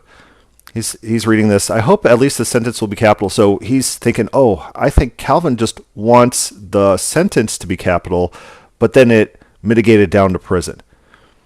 Calvin writes, "I hope at least the sentence will be capital, yet I desire that the severity of the punishment be mitigated."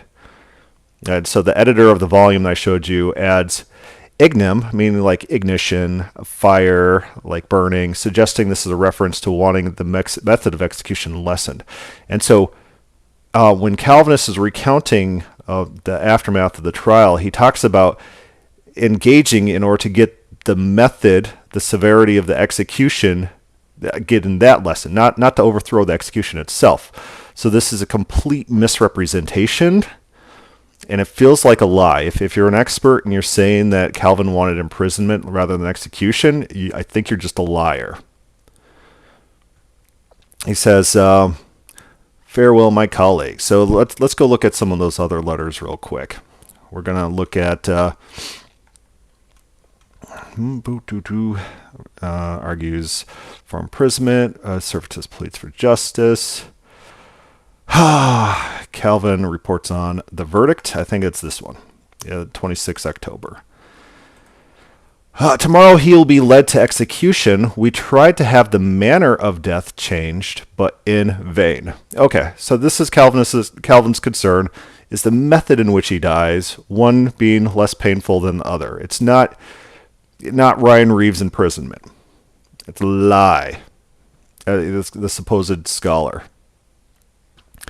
"Why we failed, I shall postpone explaining until we meet in person." That's another thing. The records that we have are the things that they're willing to talk about openly. And we don't have a lot of secret meetings that they have. One of the secret meeting references we do have is between Calvin and one of his followers, in which he has a conversation with one of the people, the judges of the trial, who say, "Oh, it's in the bag for Calvin. You don't have to worry. The guy's going to be found guilty. Don't worry about it. It wasn't this on the edge of your seat thing." And so the amount of letters we have, who the letters are from, and the content of the letters have selection biased for Calvinists. This is a Calvinist collection for Calvinist purposes in a Calvinist setting. So we have to keep all these things in mind. David says, "Oops, I got my way." Yeah, and the interesting thing is that as Servetus is being led off for execution, the Castillo account of the death of Servetus says multiple eyewitnesses saw him smiling, and he had to hide his face into his robe to stop showing that he was smiling. Man's a maniac. Hostile burning and executing nearly 300 Protestant leaders from the English world, forcing 1,000 or so others to flee to the continent. So this is a bloody time. Geneva actually is uncertain repeatedly as to what they're going to do. They know that he is a heretic, but they're not sure how to handle this. Frankly, they probably would have been better off just to send him back to Vienna and let them handle it. But there is this sense that They all knew what they wanted to do. The cat was in the bag. Let's go look at that. The secret letter being described. And so it's a fake narrative that, Calvin is so volatile and Calvin's going to get overthrown by these people. Not really. Not really. All right. Secret reports on the verdict. Where is it? It's got to be Sulzer to Bullinger. It's got to be that. Oh, here we go. I spoke privately with certain leading men of senatorial rank from that republic, whom I observed, unless he is pretending to be well disposed. Oh, there's a senator who is on Calvin's side, well disposed. If the rest act in the same way as he does, there will be no danger, nor will there be so much labor. He's saying, all of these guys are like this, it's no problem. Cat's in the bag. Things are wrapping up. But as you know, dearest brother, the Genevans, is turbulent and split by opposing factions. So besides the counsels already given here, there is need of seriously calling upon the Lord. He says, these people are fickle. They might change their mind. But the guy I talked to said, yeah, it's no problem. This guy's going to be convicted. So that's a little bit of an insight we get into the secret world of these inner machinations. And so what does Ryan Reeves have as his evidence for his claims that it's all these people might have just let him go, and Calvin didn't have very much of an effect, and he didn't have very much pull? There's a letter that says Bullinger has pull. Bullinger, Calvin's bulldog, who's fuming at the mouth for death. A letter says, hey, you have pull. You could tell these guys what kind of sentence to do. And Bullinger had ins with Calvin. It seems to be the claim that, hey, you could influence Calvin, and Calvin could influence what's happening here, and he doesn't have to die. But of course, he's writing the wrong guy. Bullinger was a fanatic for death. These are terrible people, terrible people. they have to do what is right because they have him, and frankly, because he's already escaped from Vienna once, why risk it? And so, in the end, in 1553, Servetus is burned at the stake. Geneva decided to take the position of the other reformed cities, and because of Bullinger's statue. No, that wasn't the position of the other reformed cities. You liar. You liar. They wouldn't say it. They're afraid to say it. It wasn't their official position. Their official position was that Servetus was a heretic. That's what you got out of them. So here's these people. They, again, is he reading the primary sources? Is he just making this up based on things he's heard? Now he sounds scholarly. We got the letters. We got the letters. People could go read it for themselves. There's not their official position that he should be executed. And so he might be assuming that if someone's found guilty of heresy, naturally they should be executed. That's not the only option. Banishment was the historical option. But of course, the Geneva said it. What, they banish him? Hey, go on your way. Go to Spain or do whatever you want. Yeah, that doesn't really work. But that was the traditional punishment for heresy, was banishment. This is all talked about in Did John Calvin Murder Servetus, the book from Kindle. Where did that run off to? Let me find it. Did Calvin Murder Servetus by Stanford Reeves. And Reeves goes into traditional case law a lot farther than any other source that I've seen. It's like, what law was violated by Servetus that he's being executed for? What law exists? They took his side as well as Calvin's, though they decided not to mitigate the death.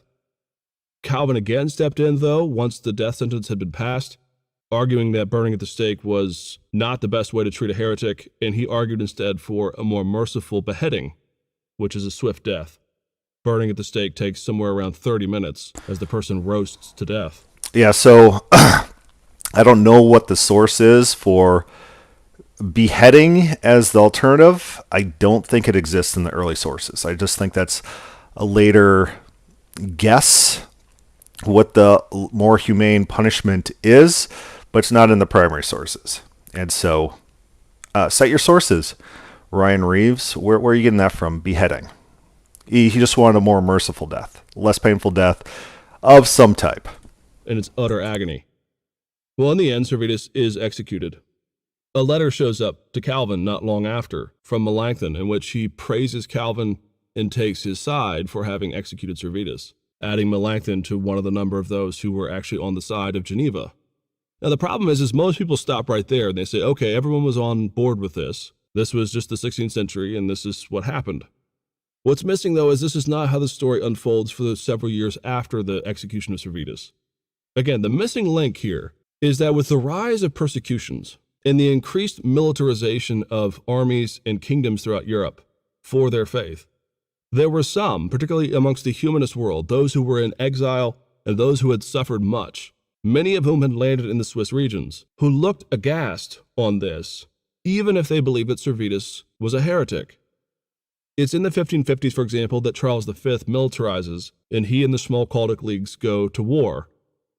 And I've already mentioned Mary Tudor and the attempt to reimpose Catholicism on England. And there are a number of others.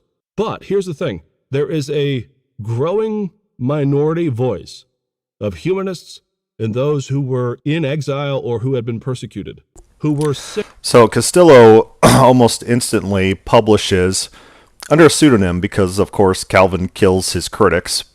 That's one of the things that happens is Calvin and his friends are like, people are posting anonymously criticizing us for killing people that disagree with us. How?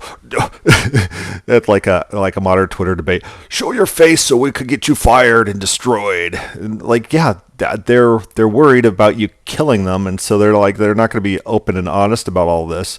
And so almost instantly, this is published. And Castillo, in his On the Punishment of Heretics, and it's variously translated, he compiles a list of notable individuals who are against executing heretics. And so it's like a ancient or medieval time compendium of names against Calvin, and these are notable names. Like he's quoting people like Luther and stuff in that.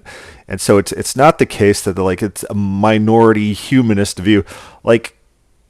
There's a ready list of scholars who had already opined on this, and Calvin is among them. One of the criticisms of Castillo towards Calvin in his later book, his book against Calvin, is that Calvin went back and rewrote institutes and took out things about having lenience towards heresy and not using the sword. Calvin had to rewrite his older beliefs. And so Calvin's being called out as a hypocrite. Calvin's a megalomaniac. Servetus didn't necessarily die for heresy as much as he died for insulting Calvin. That's my reading of the situation from everything I know about the characters of these people. He's not dying because he holds the wrong views. He's dying because he is obstinately opposing and insulting Calvin. And that's the reason it's taken to its natural end. Sick to their stomachs, frankly, at the rise of violence. And so it's these folks, the increased sense amongst Europeans, that the execution of someone for heresy is not the way that Protestants should act, who began to champion Servetus for all of Europe to see. In 1557, there is published a work called A History of the Death of Servetus, and in it Calvin comes off as a tyrant. And there are others as well. And over time, the story of Calvin and Servetus... Okay, so he's probably talking about a document that was actually published by Castillo and included in the original documents. 15 1554. And so his date, I don't know where he's getting the 1557 from. I don't think that's accurate. Do I have that on me? Let me pull that up. Books, medieval studies, Contra Liber Castillo. Yeah, this is it. So it's in this book. It's published as like integrated into the text of it, and it seems to be circulating with Castillo's book. Now let me zoom in. We can't read it. It's in Latin, but it's on like page like 290 where it starts. But it was circulating right after the death, right after Servetus was executed, published about the same time as Calvin's defense. And so kind of pushing this off as a later document that's retroactively telling the story, it's a lot closer to the event, and it's concurrent with the times where Farrell and Calvin are recounting these events. And so trying to downgrade it as historical evidence, for that reason, it's like you got biased sources. You have Castillo writing what he's gathered from witnesses in this. Then you have Calvin and Farrell presenting their own case. And he downplays the non-Calvinist sources and upplays the Calvinist sources. I think we should be looking at the Calvinist sources with a little bit of skepticism. Servetus becomes embroidered amongst those who are attempting rhetorically and in terms of their championing of Servetus as a martyr to provoke in Europe, not just in Geneva, but throughout Europe as a whole, the cessation of the execution of heretics. The other factor is in the Swiss regions, there were pockets of places where people shared some of Servetus's views. Italian evangelicals and others dabbled with anti-Trinitarianism as well. And so for Servetus to be killed for this, and here they are as Italians in exile up in the Swiss regions, meant that a number of them were really, really concerned about this. And so it's not the case that the execution of Servetus was just common cause, common issues, the sort of standard fare for the day. While he would have been executed in other cities, what happens because it happened in Geneva, and because there are people who want to attack Calvin to begin with, and because there are people who want to attack burning at the stake in general, is this issue becomes an international cause for crisis, concern, and debate. Yeah, and why does it do that? Because it was not commonplace to begin with. This is like a cause de celebrity. This is not standard practice. Calvin is a tyrant, executing innovations in judgment and in criminal law against his political enemies, people that have annoyed him, as he's done previously. In other words, the execution of Servetus is a result of the way the 16th century normally handled heresy, but it's also the provocation of a new way. It's not normal. Give me a list of people executed. You're going to get like a handful, not very many. And how many heretics are out there? How many people are being tried for heresy? These people are not getting executed for heresy. It's few and far between, decades between instances in the Protestant world. And so there's a reason that this was a cause de celebrity, why this went national, why this became international outrage. And it wasn't because an anti-Trinitarian got executed or something stupid like that. It's because the Protestant world didn't see execution of for heresy as something that Protestants should be doing. Of voices that are beginning to say that this needs to stop. Now, again, the expansion of the story and the way. So Calvin instantly went on a PR campaign, started petitioning everyone, trying to get everyone on board and kind of rewrite history to say, oh, we're all on board with this. This is a great thing to do. Let's consolidate power. Let's ostracize anyone who disagrees with us even slightly. And he's trying to meme this into existence. That it is embroidered over the years is unfortunate because it simply allows people, even in the modern world, to paint Calvin as the one man, seemingly, who ever took part in an execution in the 16th century. Well, Servetus thinks, though. Servetus was the person who was executed. He thinks it was all Calvin's doing. And so, who do we give credence to?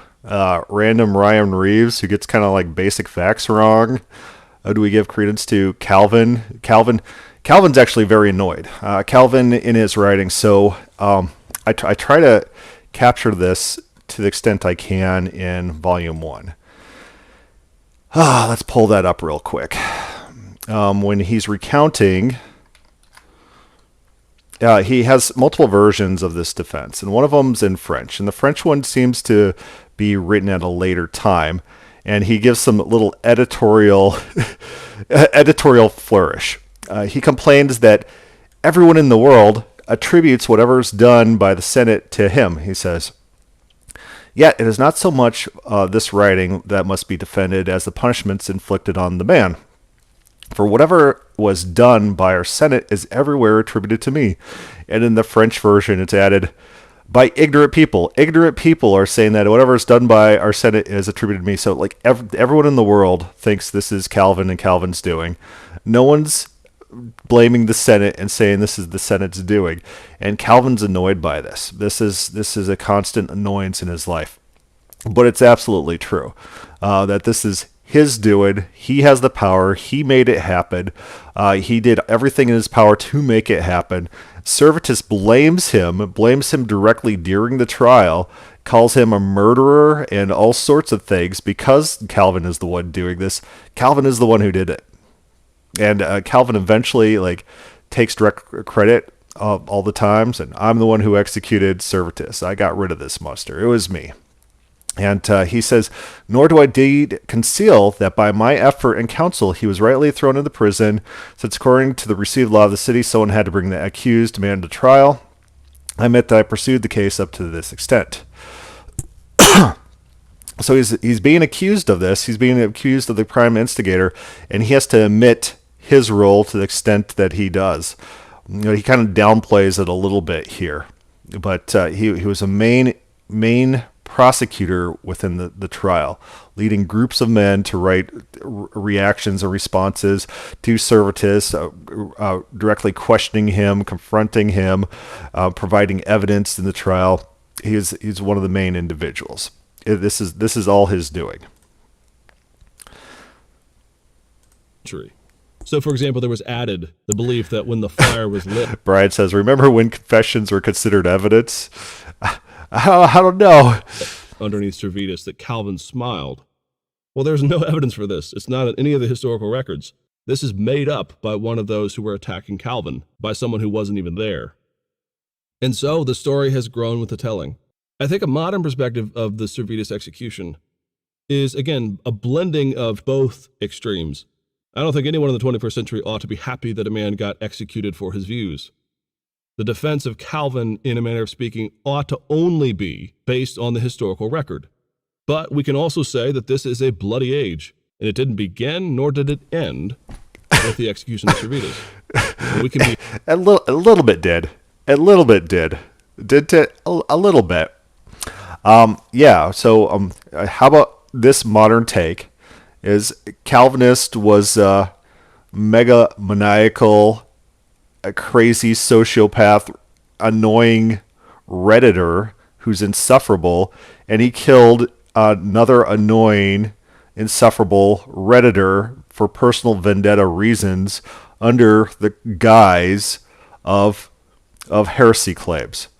Maybe that is our correct reading. Be happy that we are not executing people for heresy.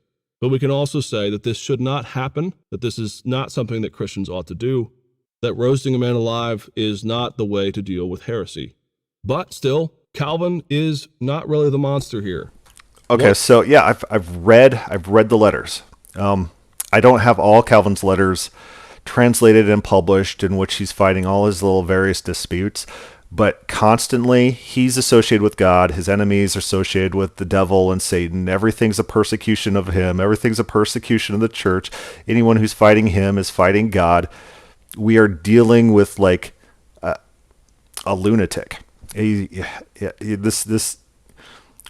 What word am I looking for here? This man is. He's mentally unstable, and so. Yes, this is about Calvin, and Calvin's associate. All his associates are psychopaths as well. They're very vindictive, evil, angry people. Oh, that was one of the criticisms. Like, I think someone was thrown in jail for doing it, but they said, no one's laughing in Geneva anymore. no, there's no laughter. Like, Calvin has shut it all up. He's enforcing his tyrannical rule, destroying all fun. There's no laughter in Geneva. And I think someone was criticized for saying that. One of the things that actually becomes apparent after the controversy begins to arrive, in particular after these books begin to be published about Calvin. I think the direct quote was, "I'd rather go live back under the Catholics, where at least, like, life, you could have fun and be happy in life." Is a number of the other reformers kind of take a step back, and they let a lot of the judgment, frankly, fall on Calvin. And it's really to their discredit for this.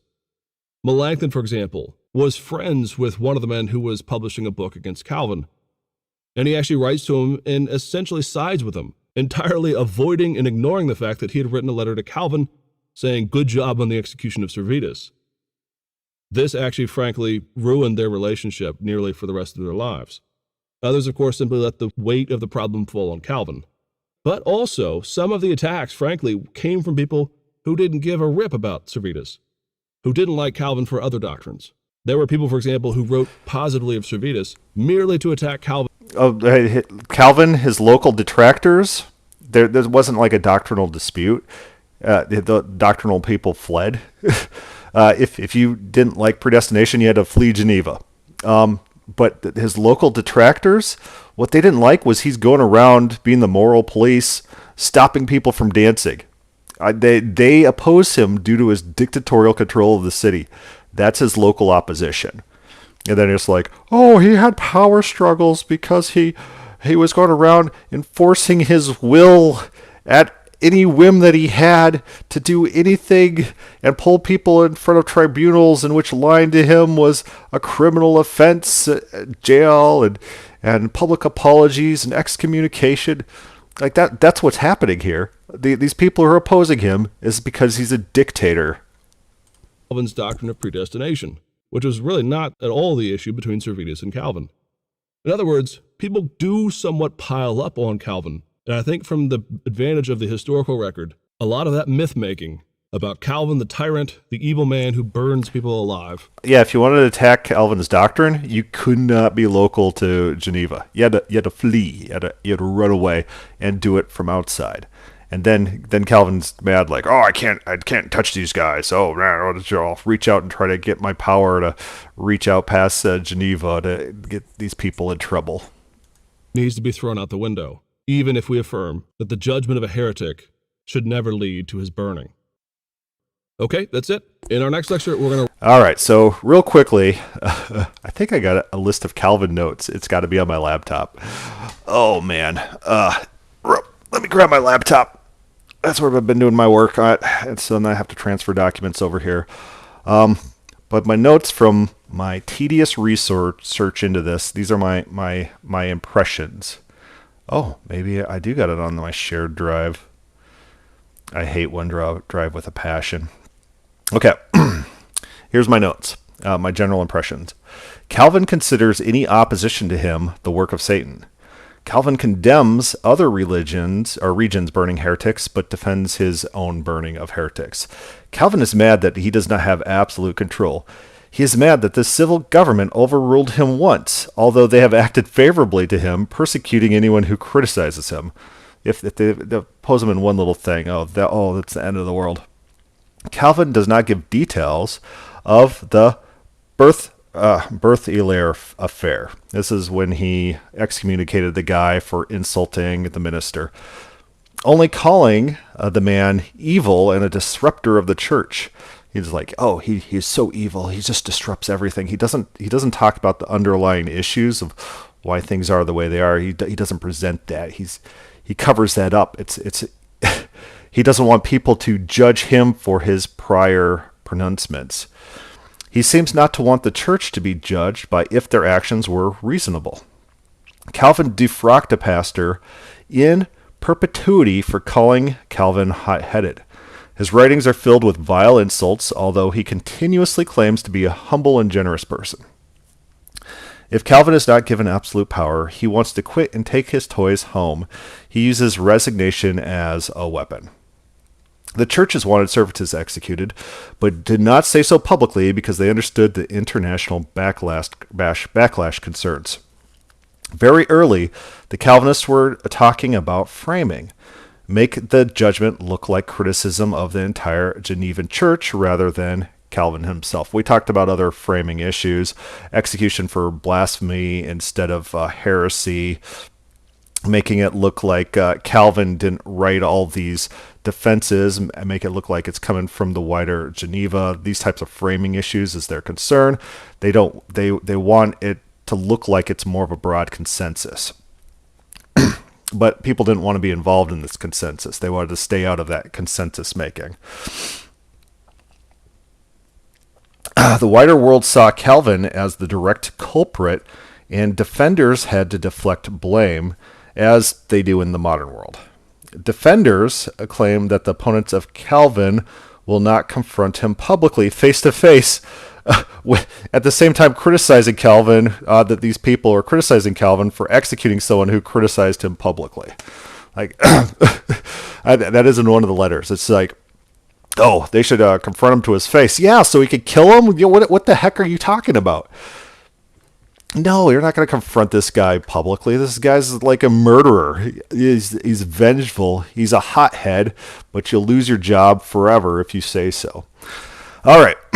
So this is our expert, this Ryan Reeves. I think he makes a lot of elementary mistakes, and his claim that Calvin wanted prison seems like a lie or a very disqualifying remark for someone who is supposedly scholared in this area.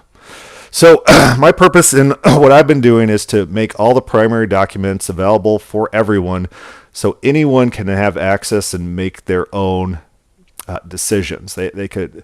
That's what I tried to do in my book, The Hellenization of Christianity.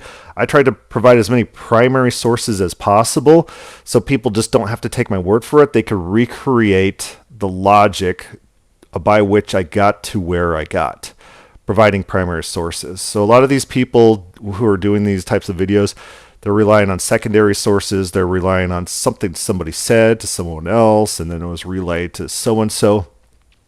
You always want primary sources when you can. And so I don't know where he's getting his sources. But we'll cut there today. It's been a very long podcast. It is very cathartic to get these things out there. And so then I could dump, and then I don't have to remember and be embroiled in this forever. But I got a little bit more work to do. But we're going to cut there. And, well, if anyone has any questions or comments, put that down below or start a thread on the God is Open Facebook page. If anyone wants to see any of those references, you could start a thread on Facebook, and we could post quotes and letters. One letter that I posted on a Facebook thread is Calvin defending pedophiles who engaged in statutory rape. He's defending these people from the death penalty, but of course he'll kill heretics. Calvin's like, gay pedophiles? No, let's not execute them. Heretics who insult me? Yeah, execute those guys. I just thought that was one of the interesting tidbits from these letters. Calvin, of course, Calvin himself was accused of being a sodomite, which he probably wasn't. But one of the guys who was exiled did refer to Geneva as Sodom, and he was censored for that. This is one of the people who fled Geneva because of persecution on the predestination issue refers to Geneva as modern Sodom. So very interesting. Anyways, we are going to cut there. I'm losing my voice, and we'll might get into this another time once I got more resources up and available. But everyone, thanks for sticking with me. Thanks for watching, and yeah, check out the book. Check out the book on Amazon. All right, thanks.